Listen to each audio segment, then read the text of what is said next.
Game getting underway in about 10-15 minutes from now. All right, if you love sailing around the Bay Area but don't have cash for a boat, no worries. Just pick up a board and a kite, a giant kite, and do some kiteboarding. Sure, that is easier said than done, but not for these extreme athletes who help grow the sport from right here in town. Aaron Coscarelli with a story. If you head to Crissy Field on a windy day, you can't help but see handfuls of kiteboarders gliding through the San Francisco Bay. Kiteboarding is a fairly new sport that originated right here in the Bay Area. Kiteboarding is basically being out there on the water on a board and pulling yourself around with a sail that's flying in the air. So, you know, we're not a boat with a sail up on a mast or a windsurfer where you've got your sail connected to the boat. We're kind of a unique form of sailing where we're actually flying this big sail through the air and just ripping around on the bay on whatever kind of board you want to put on your feet. It's a sport that was born out of windsurfing about 15 years ago and has become one of the fastest growing competitive sports within the last few years.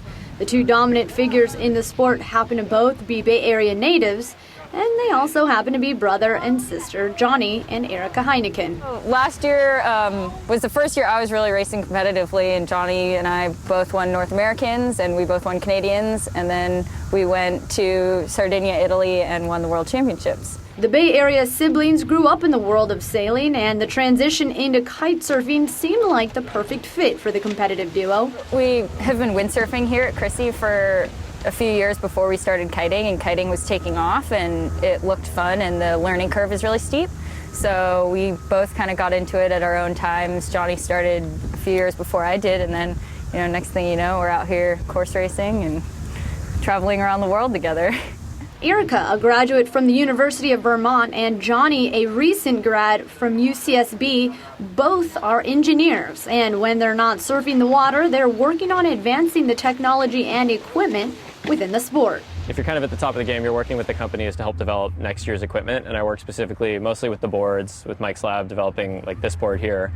But also my job is working at Makani Power, a Google project. We're working on developing airborne wind turbines, so making electricity with kites, essentially. The sport suffered a recent setback in 2012. However, the Heinekens choose to look at it with optimism. There was this whole Olympic decision that kiteboarding took over windsurfing in the Olympics, and then the decision was reversed for Rio in 2016.